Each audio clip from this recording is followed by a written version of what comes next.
আসসালামু আলাইকুম দর্শক, দেশ ও দেশের বাইরে থেকে যারা এই মুহূর্তে ভিডিও ওপেন করেছেন সবাইকে অসংখ্য অসংখ্য ধন্যবাদ। দর্শক, প্রথমেই আপনারা শিরোনাম দেখেছেন, এখন দেখবেন বিস্তারিত। বিস্তারিত প্রথম অংশেই আপনারা দেখেছেন যে উপদেষ্টা আসিফ মাহমুদকে পদত্যাগের দাবিতে সাধারণ ছাত্র এবং জনগণ সবাই মিলে যখন আন্দোলন করছিলেন তখন পুলিশের বাধা। এদিকে বিভিন্ন জায়গা থেকে দেখা যায় যে কুমিল্লার এই ঘটনাকে অন্য মোড়ে ঘোরাচ্ছে। এমন পরিস্থিতিতে পুলিশকে প্রশ্ন করা হয় যে আপনি শান্তি শৃঙ্খলাভাবে আমরা আন্দোলন করছিলাম, সেখানে কেন ব্যানারে হাত দিলেন? এমন প্রশ্নের উত্তরে পুলিশ কি বলেছে চলুন আমরা দেখে আসি।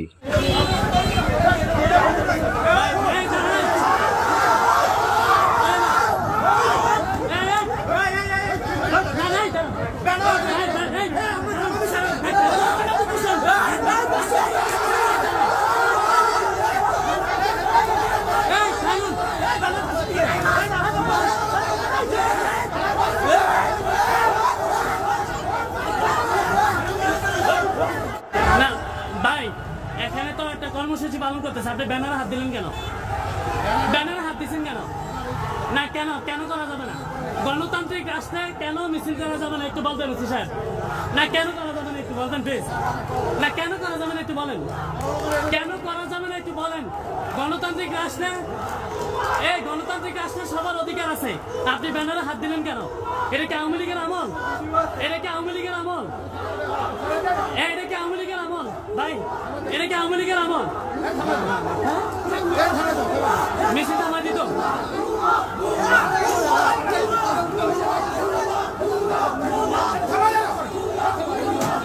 কি সেবা?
আমরা এই গণঅভ্যুত্থানে একটি আঘাত আনবে বলে আমরা সকল কথা বলতে চাই না। বুঝে নিবেন, এই মুরাদনগর তথা বাংলাদেশে যে গণঅভ্যুত্থান হয়েছে,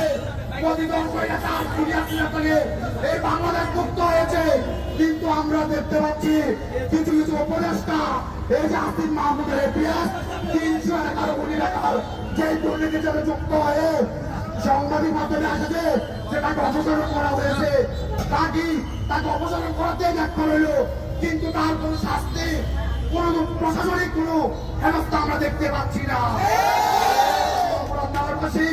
আমাদের স্থানীয় মন্ত্রণালয়ের উপদেষ্টা কিন্তু মন্ত্রণালয়ের উপদেষ্টা আসিফ মাহমুদ তার বাবা ঠিকাদারি লাইসেন্সের যে কাগজপত্রটা করলো, এটা কি শুধু বাতিল হলেই কি সকল কিছু ব্যর্থ হয়ে গেল? আমরা কিন্তু দেখতে পাচ্ছি এই বাতিল হওয়াতেই কিন্তু পৃথিবীতে অনেক দেশে রয়েছে, মন্ত্রিত্বের আত্মীয় স্বজন দ্বারা যদি লাইসেন্স করা হয় তাদের মন্ত্রিত্ব চলে যায়। কিন্তু আমরা দেখতে পাচ্ছি এই কেমন বাংলাদেশ, তারা বলে ফেসবুকে পোস্ট করে দিয়েছে, আরে ভাই ফেসবুকে পোস্ট তো হাসিনা আমলে হয়েছে, নতুন আমি আসিফ মাহমুদ ভাইকে যদি তার কোনো প্রতিনিধি থাকে, যদি তোর বাবা ভাই যারা একটা চ্যালেঞ্জ করতে চাই, যদি পারো এই চ্যালেঞ্জ অ্যাকসেপ্ট করো। আমাদের উপর 3 তারিখ 3 আগস্ট 4 আগস্ট যারা বাসকায় কোম্পানি লাড়িয়ে রামদানি আক্রমণ করেছে তাদের সিসি ক্যামেরা ভিডিও আমাদের কাছে রয়েছে। এবং বিজয়ের পরে উপদেষ্টা মহোদয়ের বাবা আইমিন আসিফ মাহমুদের বাবার সাথে তারা দফায় দফায় মিটিং করেছে, ওই ভিডিও ফুটেজ এবং ছবি আমাদের কাছে রয়েছে। আমি বলবো পারলে চ্যালেঞ্জ অ্যাকসেপ্ট করে দেখান, আপনার সব সাহস থাকবে, আপনি চ্যালেঞ্জ অ্যাকসেপ্ট করে দেখান।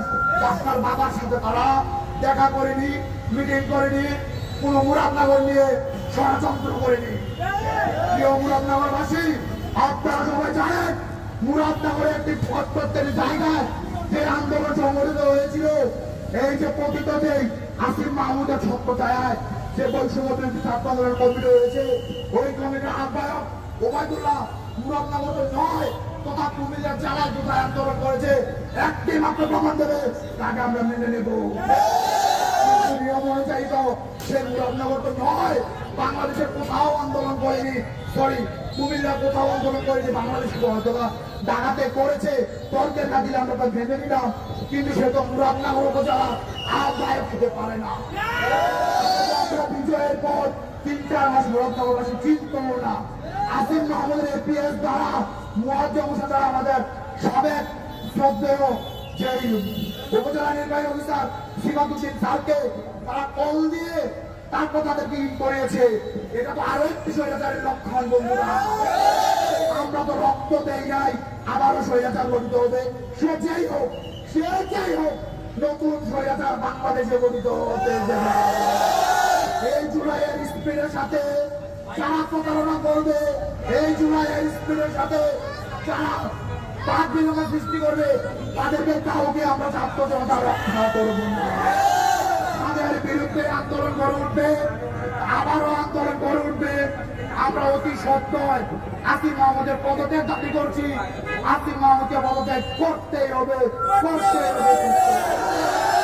আমরা আরো নতুন বাংলাদেশ চাই, স্মার্ট সুন্দর বাংলাদেশ চাই, যেন নতুন কোন স্বৈরাচার এই দেশে আর জন্মগ্রহণ না করে। এই বাংলাদেশ একটি নতুন মাত্রায় গঠিত হবে। বাংলাদেশ, এই বাংলাদেশে কোন স্বৈরাচারকে তথা স্বৈরাচার উপরকে জায়গা হবে না। আমরা যতদিন বেঁচে আছি লড়াই হবে একসাথে, কাঁধে কাঁধ রেখে লড়াই হবে। মনে রাখো, যদি তুমি ভয় পাও তবে তুমি শেষ, আর যদি তুমি ভয়কে অপেক্ষা করে এগিয়ে যাও তবেই তুমি বাংলাদেশ। আপনারা সবাই অবগত রয়েছেন, আপনারা সবাই অবগত রয়েছেন আসিফ মাহমুদের এই স্বৈরাচারিতা বাংলাদেশের প্রত্যেকটি মিডিয়াতে আসতেছে। আমরা আবারও তার পদত্যাগ দাবি করতেই হবে, পদত্যাগ করতে হবে, আমাদের দাবি মানতেই হবে। দাবি এক, আসিফ মাহমুদের পদত্যাগ, সুন্দর বাংলাদেশ দীর্ঘজীবী হোক, সুন্দর মুরাদনগর দীর্ঘজীবী হোক, স্বৈরাচার মুক্ত মুরাদনগর দীর্ঘজীবী হোক।